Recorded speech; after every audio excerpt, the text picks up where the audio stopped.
thanks for watching. Premier Kathleen Wynne and the Mattawa Chiefs gathered in Thunder Bay on Thursday to celebrate the signing of a framework agreement which will guide the negotiations for developing the Ring of Fire. Both sides say this is the crucial first step in determining how the $80 billion mining proposal moves ahead. Jonathan Wilson reports.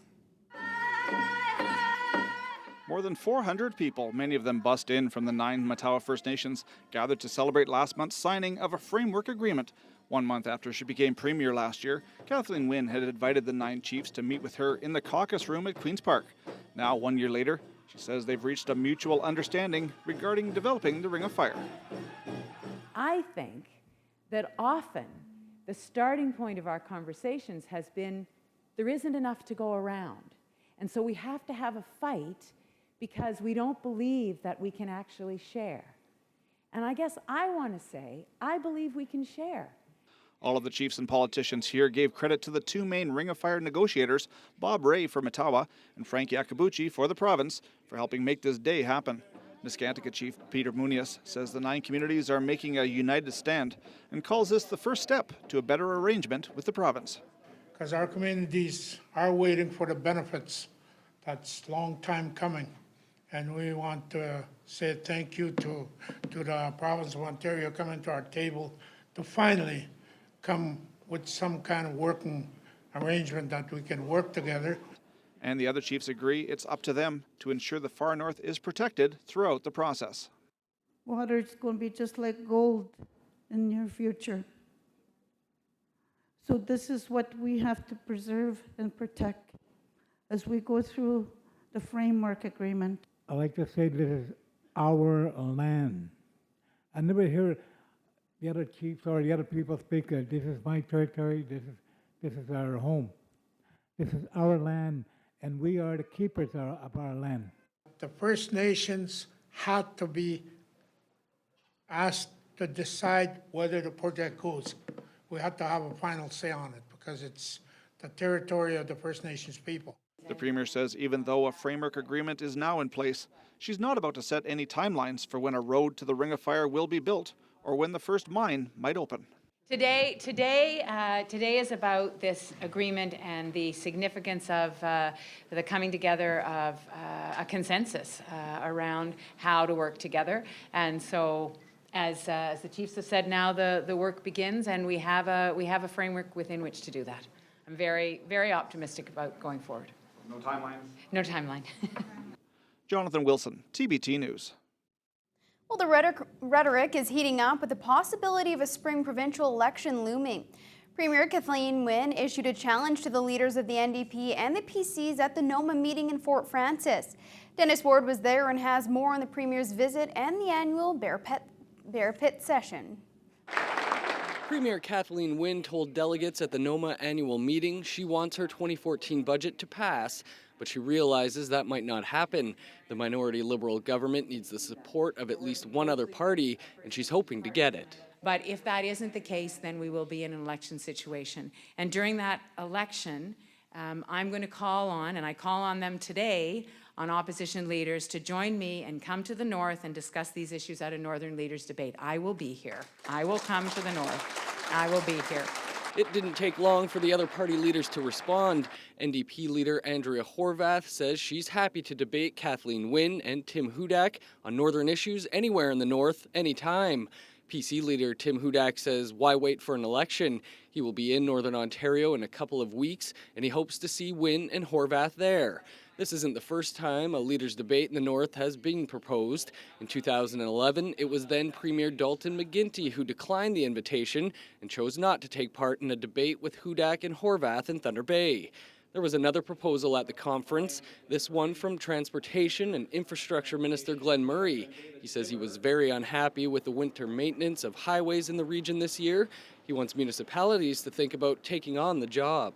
We would fund municipalities to actually extend and provide the highway coverage. We would pay for the trucks, we would take all the money, we would provide the staff. They would become either through some shared services model through NOMA or directly employees of those municipalities, because many of you have public works yards, you have mechanics, you have the facilities to do it, and you do a lot of snow removal and winter maintenance. Murray maintains this would not be downloading in any way and says it will be up to municipalities if they want the new role. There was also a promise at the conference from Mines Minister Michael Gravel. You know that we've been very clear about making a very significant investment from the province in terms of the infrastructure needs of the Ring of Fire. What you can expect is more on that soon, very soon. That announcement is expected to come on Monday. Dennis Ward, TBT News. A major fright for passengers on a Wasaya Airlines flight on Thursday. It happened on a plane en route from Sachago Lake to Sioux Lookout. According to one of the passengers on board, the Beechcraft 1900 had just taken off and was about 500 feet in the air when the plane's door opened. This video is taken by the passenger during the incident. He says a loud whistling sound could be heard coming from the door right from takeoff. And when a co-pilot reached back to check the door, it flew open about 6 inches. The crew then turned the plane around and made an emergency landing in Sachaco Lake.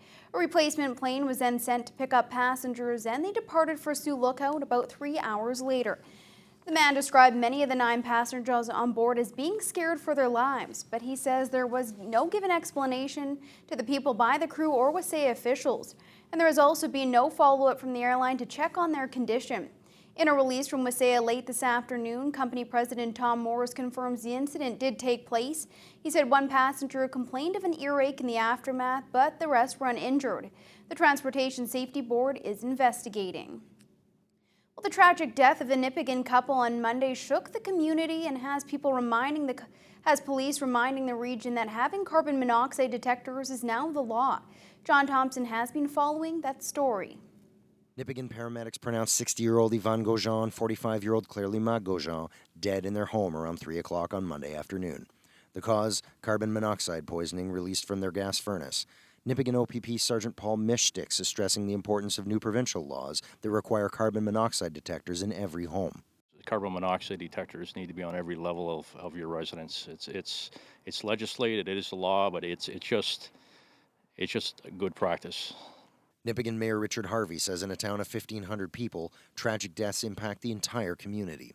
Nipigon is a very close-knit community, and so when a tragedy like this takes place, everyone's affected. And fortunately, the community does come together to support those who are most closely affected, but it hits all of us very close to our hearts, and everyone knows everyone in the community. And as a close-knit community, we're all feeling this together, and our hearts and our prayers go out to those who are most closely affected.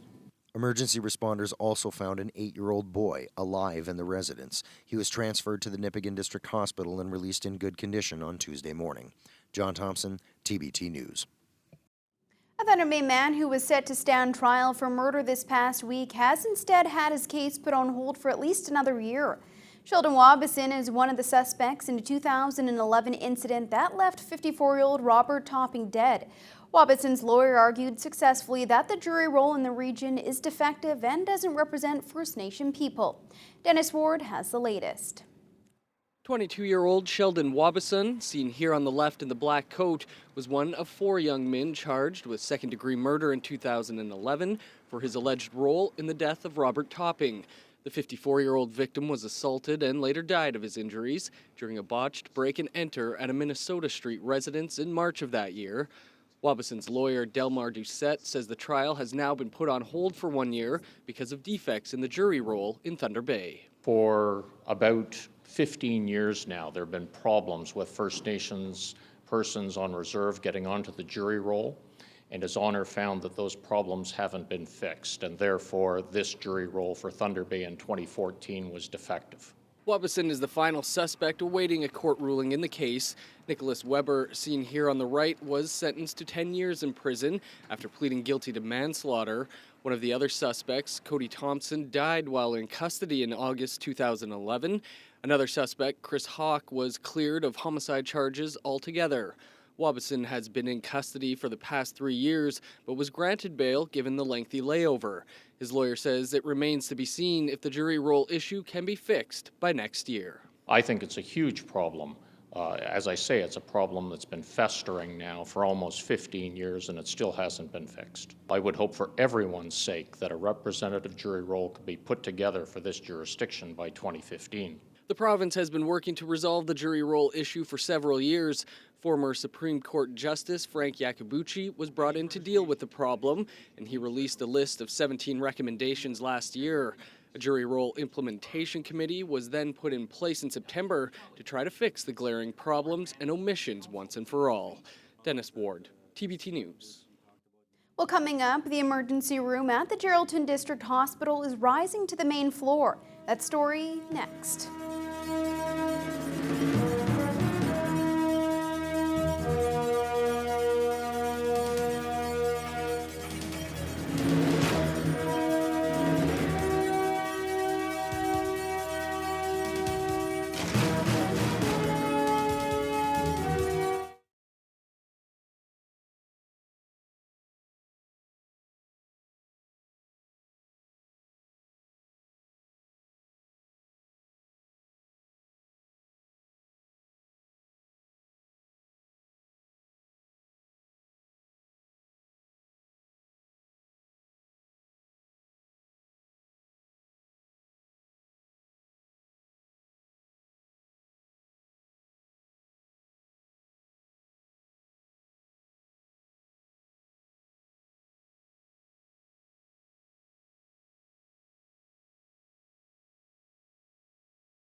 Emergency room at the Geraldton District Hospital is rising to the main floor. On Monday, MPP Michael Gravel announced $9 million in capital funding to move emergency services out of the basement. As John Thompson reports, the expansion is as much about patient safety as it is about planning for Greenstone's future. Since 1962, an elevator trip has divided Geraldton District Hospital patients from their care. But no longer. The Ministry of Health's $9 million investment will relocate the emergency department to the hospital's front door. The emergency room in Geraldton closes at 10 o'clock on weeknights and 8 o'clock on weekend nights. From the main floor, nurses scan a surveillance camera to buzz in patients. Chief Nursing Officer Lori Harima says the practice contributes to privacy and safety concerns. The doors are locked to the emergency department, and the nurse that is responsible for responding to that locked door is a nurse that is upstairs on a different level, who is watching a TV monitor, and a buzzer rings.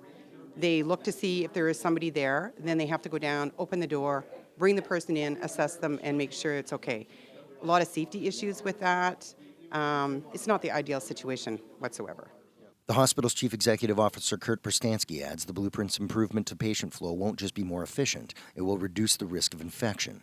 With infection control, we don't want patients backtracking in their same steps. And the less they backtrack and go back and forth in the same spot, the better. So it's patient flow, and we like to go one direction. You go in one door and you come out a different door. Perstansky's team has raised $1 million contribution to the ER relocation, a fundraising objective that has been underway since 1999. But that's not the only factor that Thunder Bay Superior North MPP Michael Gravel says makes 2015 the right time for the project. Gravel wants Greenstone to be attractive for families to relocate when the mining boom swings. What I think made the project finally get supported by the province too had a lot to do with the fact that when people do look in terms of coming to a community, they look at healthcare services. And we're expecting with the Ring of Fire, other mining and forestry developments that are going to be coming online here, that indeed the needs are going to be even greater here in the Greenstone area. So it became a stronger case for me to make. Geraldton's 7,600 square foot ER will be a third larger than the existing emergency room. With an aging population and anticipated growth in mines both near and far, $10 million is as much of a health upgrade as it is an investment in Greenstone's economy. John Thompson, TBT News. The Ministry of Labor is hosting a series of public events or public meetings in the Northwest this coming week dealing with mining safety. The first two will be on Wednesday in Red Lake at 2:30 and 6 o'clock at the Kokonorm Meeting Hall. The other two are being held at the Marathon Recreation Center on Thursday, also at 2:30 and 6. The meetings are open to the general public, but anyone wanting to make a presentation is encouraged to register by going to the Ministry of Labor website. Well, hope is blossoming among over 150 people converging on the Ontario Professional Foresters Association annual general meeting this past week. The need for wood products is changing, and industry leaders say the focus will have to be on technology to meet that demand. John Thompson reports. The markets are changing, and Don Roberts is watching. Roberts is the CEO of a company that advises investors on global trends. While he sees little promise in pulp and paper, he does see Northwestern Ontario's advantages, such as its wood supply and the tools that were in place before the forestry collapse. $95 billion has been invested in bioenergy development worldwide, and Roberts says there's growth potential when an energy component complements the solid wood side of the forestry industry. The thing that you've got here is that you've got some established infrastructure. So the issue is what do you do with it? And increasingly what we're looking at is changing just from a producer of straight newsprint or say NBSK pulp to a biorefinery. Where it's really a concept coming out of the oil industry where we produce a whole array of products. The issue is that which products do you do? And I think there is some opportunity here if you're a first mover. With a rebound in the U.S. housing market, demand for lumber is rising, but Canada has begun diversifying its export strategy along with its products. Forest Products Association of Canada Executive Vice President Catherine Cobden points to Terrace Bay's Burla Mill. It's an example of the way the region can join the textile supply chain to India, while China's been consuming over 3 times more of Canada's wood than it did a decade ago. Seeing an adoption of new technologies and a diversification of markets by the companies operating in Northwestern Ontario as well as the companies operating across the country. So the Canadian forest industry is positioning itself for the future by diversifying its marketplace. Like, for example, we are the largest exporter of anything from Canada to China. Really important positioning because, of course, China is a massive growth opportunity. That will mean a new role for the industry's giants in collaborating with supporting technological innovators. Domtar's Bonnie Skeen says traditional leaders are beginning to dip their toes into the change. Certainly our company has made what we consider some small bets around emerging technologies, and we've made those small bets at different locations within the company, and not all of them will work. Some of them may, and when those successful projects emerge, then the company will take a look at, okay, where else can we replicate this? Employment in forestry is expected to grow by 25% over the next 6 years. In the short term, look for Canada to start marketing its combination of low taxes, a responsible public sector, and environmental certification as an ethical alternative to cheap wood from its international rivals. On the horizon, however, forestry is expected to move into 3-dimensional printing and synthetic biology. Succeeding in that market will require more research and development than it will axes and saws. John Thompson, TBT News. A full day of events mark the official grand opening of the region's consolidated courthouse in Thunder Bay. That story next.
A full day of events marked the official grand opening of the region's consolidated courthouse in Thunder Bay. It's hoped the new facility will lead to major improvements in the justice system in the Northwest, particularly in the way First Nations people are represented.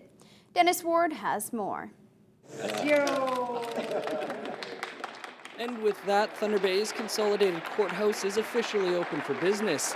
This new facility has been roughly 30 years in the making, and after 4 years of construction, it is evident a lot of thought and energy went into the design and development of the 6-story building. Minister of Municipal Affairs and Housing, Bill Morrow, is proud to be part of a government that delivered the project.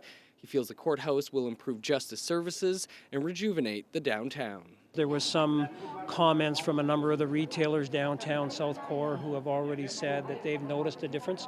Anytime you bring in 150 permanent staff, as well as all the rest of the traffic that will be coming in here on a daily basis, it will have an impact, there's no doubt.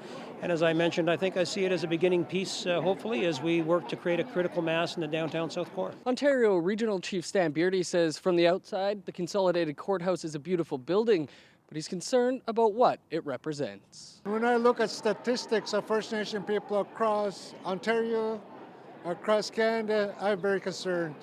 For example, Kenora, this summer it had 137 inmates, 131 of them are First Nation people.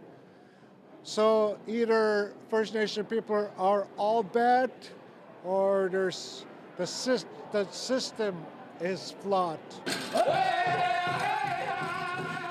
Aboriginal culture played a prominent role in the opening ceremonies. Numerous elements of the facility's design also represent Aboriginal traditions, including the province's first Aboriginal Conference Settlement Suite.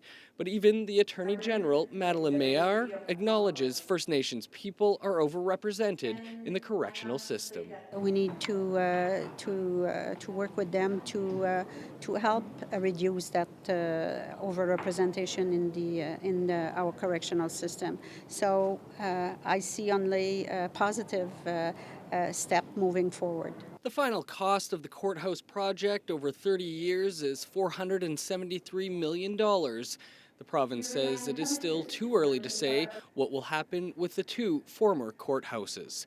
Dennis Ward, TBT News. The second strategic plan for the Northern Ontario School of Medicine is about to wrap up, and the school is eager to start planning their next 5 years with the help of the community. From the beginning of NOSM's existence, the school has been asking communities across Ontario for their feedback on what direction the school should go. They are now on their third strategic plan. The last 5-year plan focused on identifying the vision of the school as innovation, education, and research for a healthier North. The plan was successful, and Dean Dr. Roger Strasser hopes this next plan will take them to 2020, and it will be the same. The school has been really very successful. We've graduated health professionals who are now providing healthcare in Northern Ontario communities. We've achieved a lot, and what we're looking to do now is to look for the future, to build on the success of the school so far and to move to the next stage of development. Beginning in July and August, the school will be visiting communities for in-person sessions. Until then, you can state your opinion on the med school's website, nosm.ca. Or for those considering a career in mining, the decision-making process has just been made a lot easier. The North Superior Workforce Planning Board has launched a new website called Reality Blast. The website comes in response to calls from employment and training service providers for a way to better guide potential employees in the mining sector. The website will not only outline which mines are hiring, but also what the job requirements will be, as well as the living and working conditions associated with the position. Spokesperson Frank Puglia says it's factors like these that many employers want prospective employees to know about.